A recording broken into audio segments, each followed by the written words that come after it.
So the homework involved just finding the slope from a graph. Now we're going to find the slope from a table or coordinates.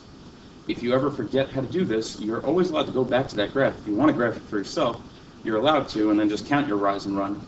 This is actually going to be a lot easier and quicker if you're good with numbers rather than visualizing it.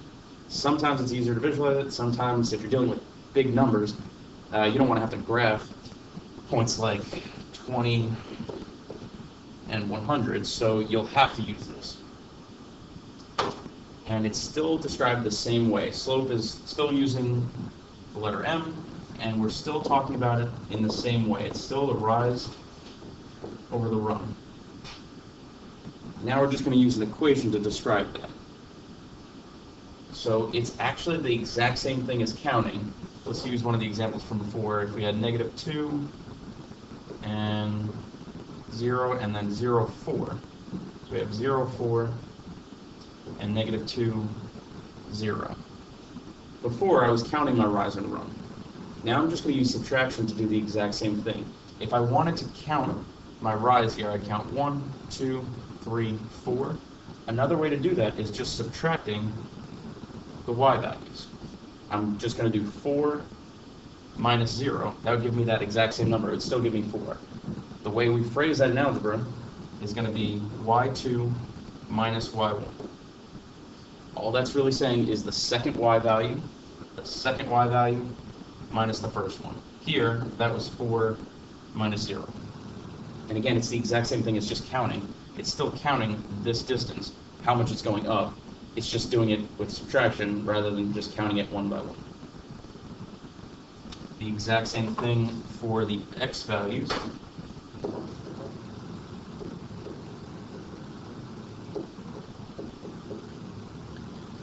So my rise is talking about how much it's going up. My run is talking about how much it's going over. Here I would count that as 2 spaces. Or I can do my x2, my second x value, minus my first x value, x1. Here that would be 0 minus -2. So you can see that that would give us 4 over 0 minus -2 is a positive 2, still giving us a slope of 2, still giving us a rise of 4, it's going up by 4, and a run of 2, it's going over by 2 spaces. It's doing the exact same counting, just as a subtraction problem, instead of having to actually count all the spaces. So this is our equation. y2 minus y1 over x2 minus x1. We're allowed to pick any points we want. It doesn't matter what points we pick, as long as we're consistent about which one's x1 and y1.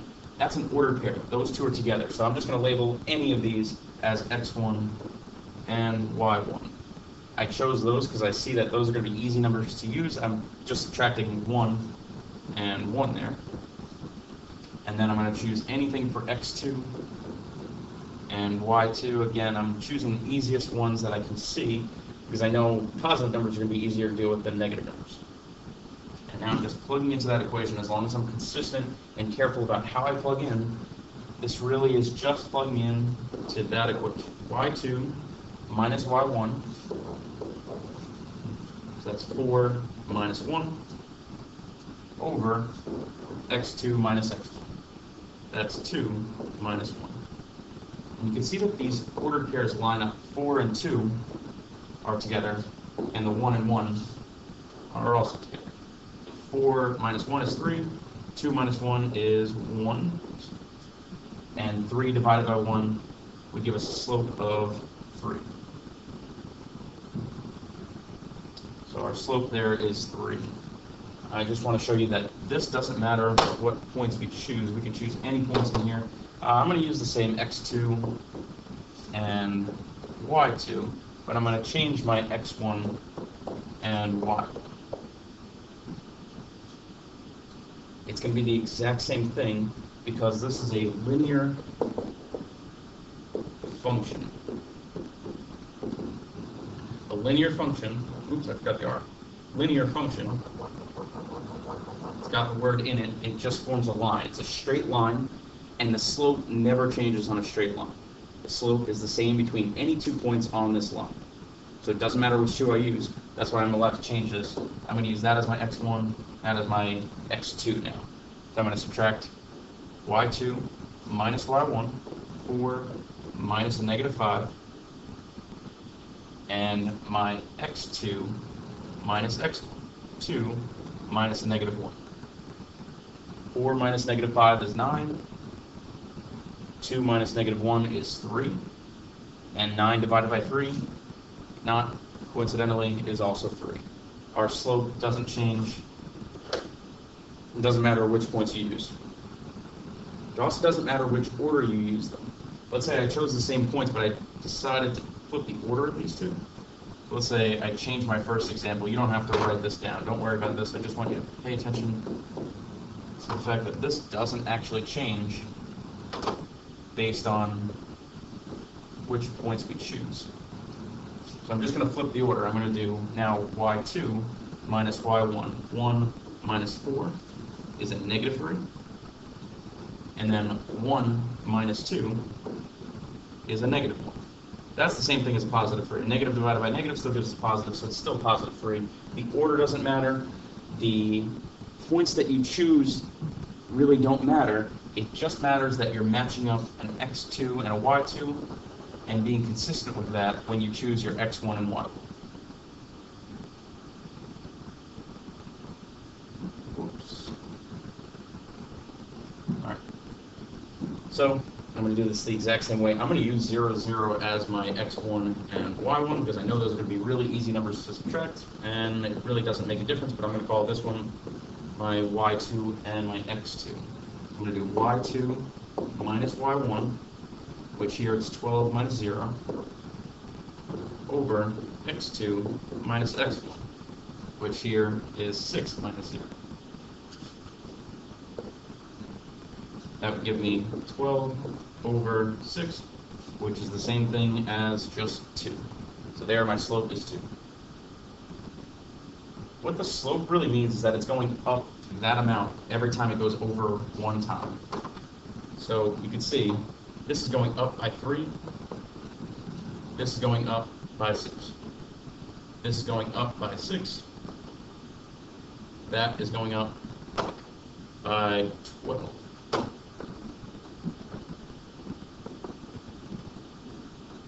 For every one that this goes up, for every one that it goes up there, it goes up 2 here. It's going up twice as many times for how many times it goes over. Our rise is 2, and our run is 1. All right, number 2 is a little bit different, but it's still the same thing. It's still an x and a y combination. I'm going to use this as my x1, this is my y1, this is my x2, this is my y2. It's the exact same formula, just looks different because it's ordered pairs instead of a table. Same exact thing now, negative 7 minus negative 7. That's y2 minus y1. And then x2 minus x1 on the bottom. 10 minus 0. Something kind of weird happens here. Negative 7 minus a negative 7 is 0. 10 minus 0 is 10, but that really doesn't matter. 0 divided by anything is going to be a 0 slope.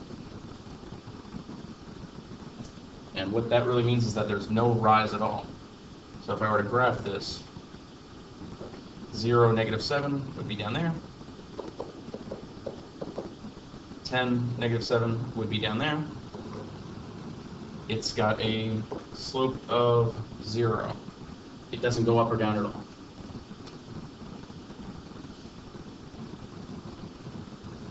Number 3, see something weird is happening here too.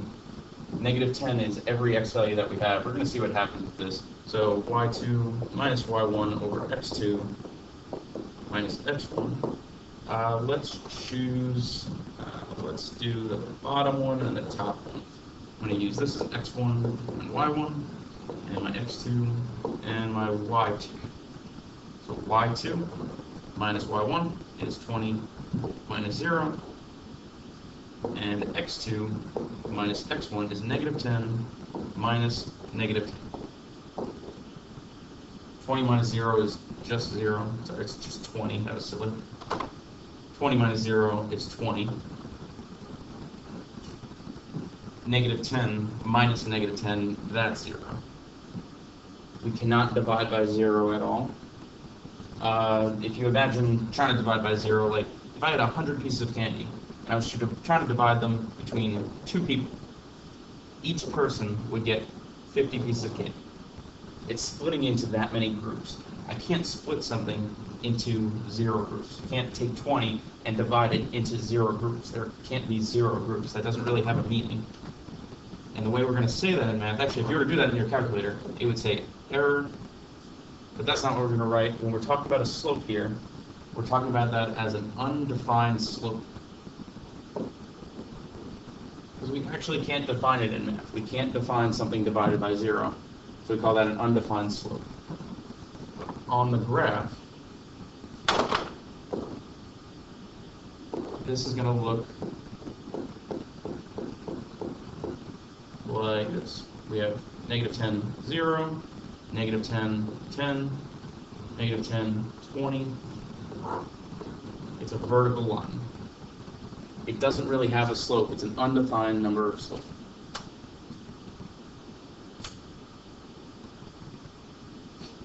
On the last one, actually one more comment on that. You can clearly see that anytime all of your x values are the same, that's our slope. It doesn't change the x value ever.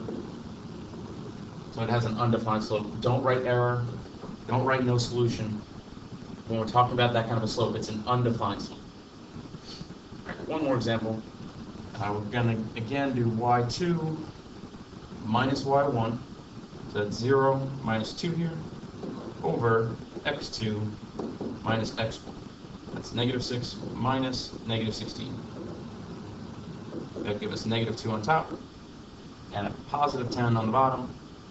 If you can simplify the fraction, you definitely want to simplify that. That's going to simplify to negative 1 over 5, negative 1/5. If you write that as a decimal, if you write that as 0.2, I wouldn't mark it wrong, but you're almost never going to see decimals in these kinds of equations. You want to see it as the rise over run. That's why we're going to leave that as a fraction.